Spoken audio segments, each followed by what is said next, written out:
been waiting for.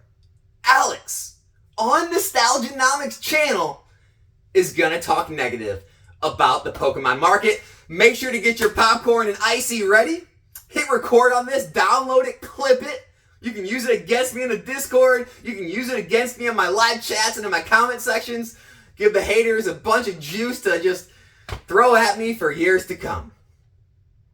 But we need to talk about some of the negative things happening because I do consider myself a realist. I've said it before. If I ever see things worth mentioning that are negative, I'll be the first one to talk about it, and that's what we're going to do here today. Before I do that, though, I do want to mention, it's very strange in this hobby, and don't get pulled into this vortex that's happening, but the closer you get, the deeper you get into this hobby, you get into the real deep caverns, into the unknown dungeon, into the secret society at the center where the cabal is. The closer you get to that, the more negative it gets. And not just about Pokemon, about life.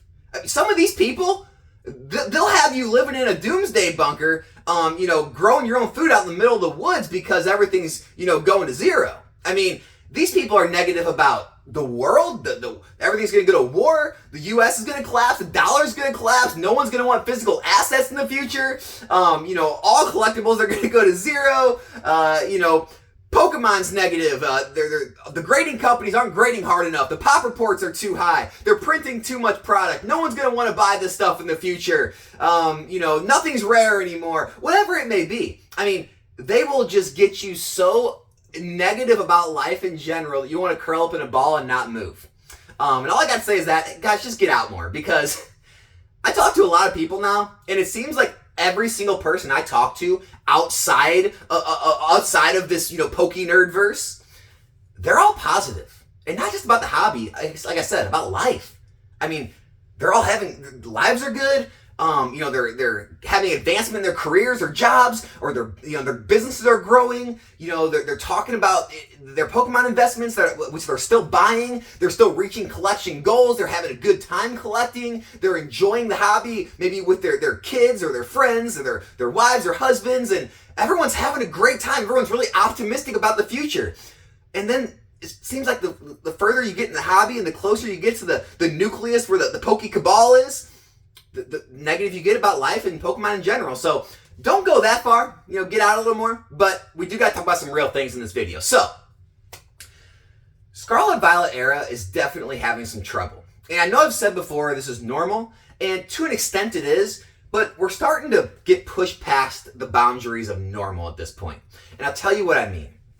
So with XY, you certainly had some lackluster sets. However, you did have a lot of sets that did well out of the gate for a while, right? You still had sets that held strong to the retail price points, that even rose a little bit before reprints hit them and can crush them back down.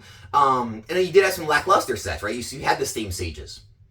And then we got into Sun and Moon. And the reason I kind of brushed past XY is because XY was when, this new era of all this new Poke hype was sort of brewing, right? It didn't really start until like mid XY, 2016, when Pokemon Go, the game, was released, Evolutions was released. It wasn't until Sun and Moon, like Evolutions and then Sun and Moon Base, where we really saw those print runs ramped up. And Sun and Moon had something, right? It had Rainbow Rares, whereas XY, it didn't have a crazy hard chase. They had secret rares, but they were basically like one in every couple boxes. If you opened a case, you'd pretty much pull every card in the set. And Sun and Moon introduced Rainbow Rares, where they had a much higher tier rarity. And even though Sun and Moon Base was kind of lackluster, it had that rarity to those cards. And so it didn't crash. And then you went to Guardians Rising, and Guardians Rising, it had a crash later, but out of the gate, if people weren't there, it did very well. It rose in price. It had this Tapu Lele card, which was super playable. It had other playable cards. That was Guzma was Burning Shadows, but it had very playable cards, which actually pushed the price way up. It actually pushed the singles up. Like I said, that Tapu Lele, some other cards were actually going up in value, and the only thing that stopped its rise was a massive reprint. And that's the only reason it got, throttled back. And then we went into Burning Shadows, where you had the Charizard, and this time there was no Charizard fatigue. We were coming off the back of Flashfire, Evolutions, Charizard was the man, and everyone was still pouring money into Burning Shadows trying to chase Charizard. And again, with a high tier rarity, you had to open, 1,000 packs to pull one. I'll tell you what I mean. Darium's Pokemon, which they recently sold their channel. Now I think they're just Darium and Wifey. But anyway, they used to do mass box openings on YouTube. And I vividly remember them opening 1,000 Burning Shadows packs on camera. They pulled one Charizard, Rainbow Rare. So that's how hard these cards were to hit. So they had real rarity attached to them. It wasn't until Crimson Invasion where you really saw a complete just nothing set. And it didn't have any chase.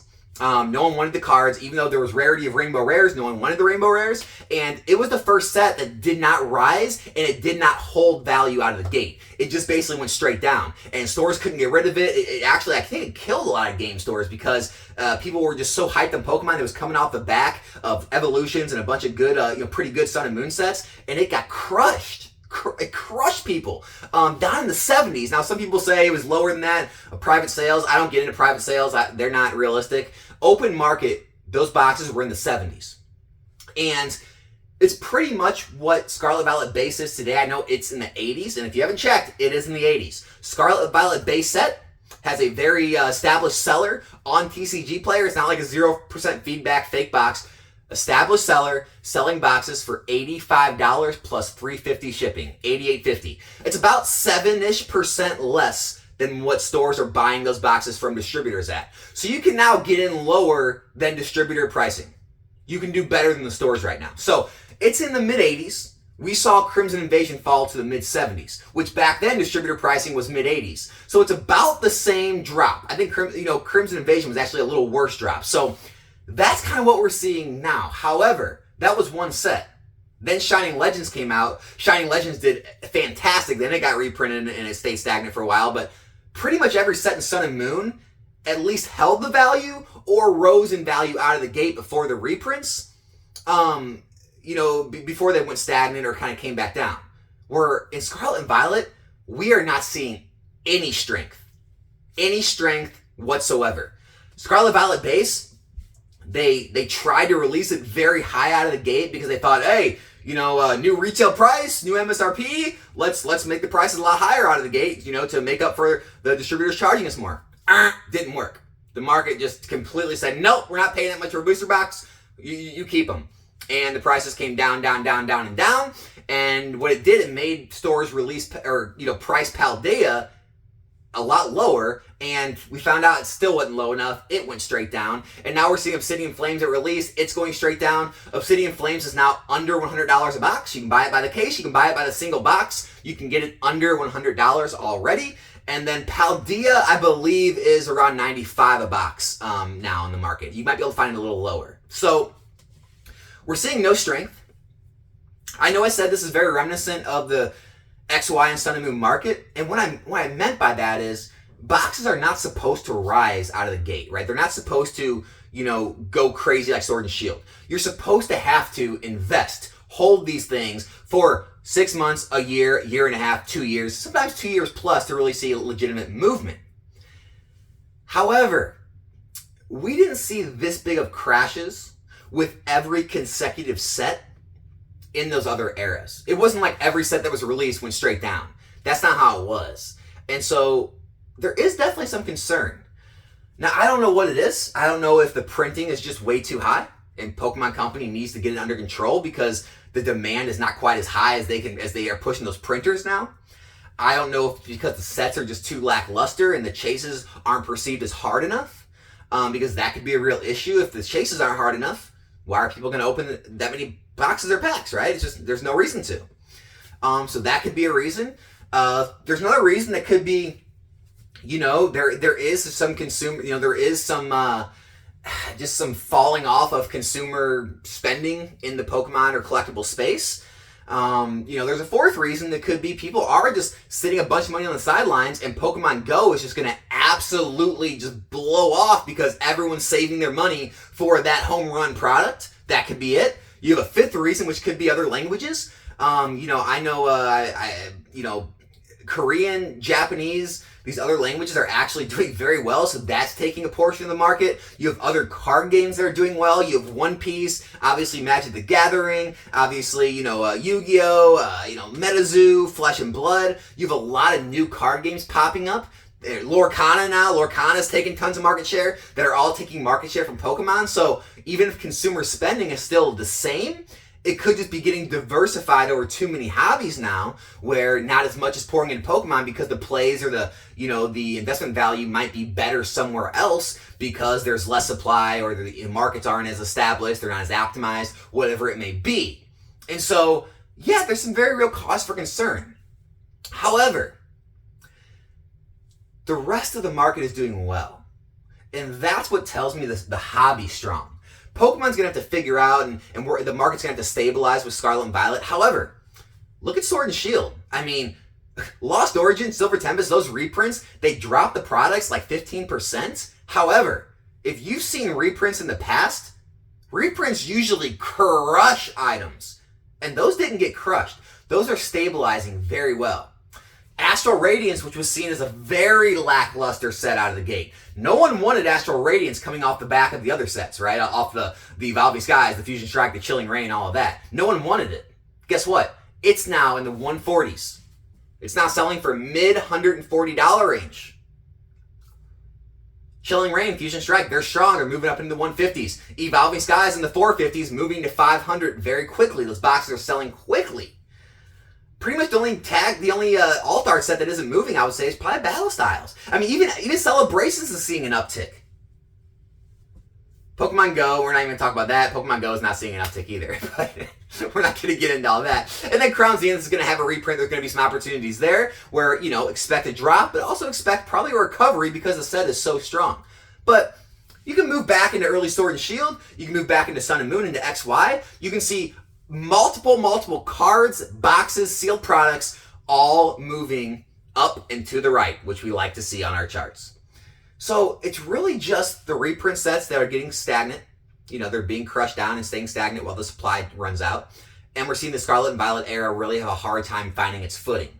Whereas I don't think that's like this pandemic of the whole hobby, right? It's not like this epidemic that's gonna push through and everything's gonna all go down and go to zero. It makes for good talking points. It makes for good negative videos you can make and say, oh, Obsidian Flames is crashing, Charizard's crashing, Charizard fatigue, Scarlet Violet era, Pokemon's over. Yeah, it makes for good headlines. However, it doesn't tell the whole story of the Pokemon market as a whole. There's still a lot of positivity. There's still a lot of money pouring in. And so, I'm not here trying to be a shill for Pokemon. I'm not trying to tell you to go out and buy. But, however, looking at some of these prices, especially Scarlet Violet base, Paldea, where you can get in at basically under what distributors are selling to stores for, you're able to pay less than the stores, and you don't even have to have distribution. You don't even have to have a business set up, right?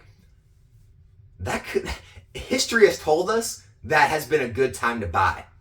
History told us that with Evolutions. History told us that with multiple sets in Sun and Moon. History told us that with Chilling Reign, Battle Styles, Fusion Strike. History has shown us that when prices drop that low and they get into the 80s and 70s and now the 80s and 90s under this distribution level, boxes have performed very good after that. Now, are there better plays out there than going and buying Scarlet Violet base Paldea?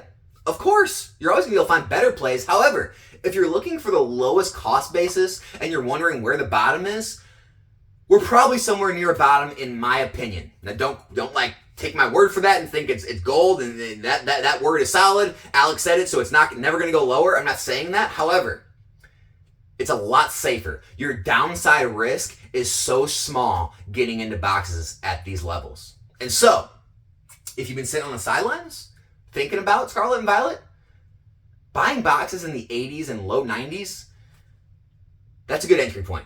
That's a good entry point. It's always been a good entry point in Pokemon. And unless Scarlet and Violet era is going to completely defy the odds and do something that no booster box in history ever has in Pokemon and not rise in value, then I think you have a pretty good opportunity to make money here at these levels. So, I know, I'm sorry, I threw some positivity there at the end. I know I should have been more negative, but yeah, it's cause for concern. We're really going to see what happens with Pokemon 151 and see how strong it is, see how strong it comes out of the gate. And that's really going to be the factor to show us kind of where we're at. Because a lot of these sets, a little lackluster, the full art's really easy. Pokemon 151, Paradox Rift after that, we're really going to kind of find out where we're at. And hey, maybe I'll be making another one of these videos in another, 3-6 months, and it might be even more dire, more grim. I don't know. I'm just calling it like I see it. I'm trying to be as real as possible, so take that for what you will. Other than that, let me know what you guys think in the comment section, and I will be back here in a new video soon. I'm out.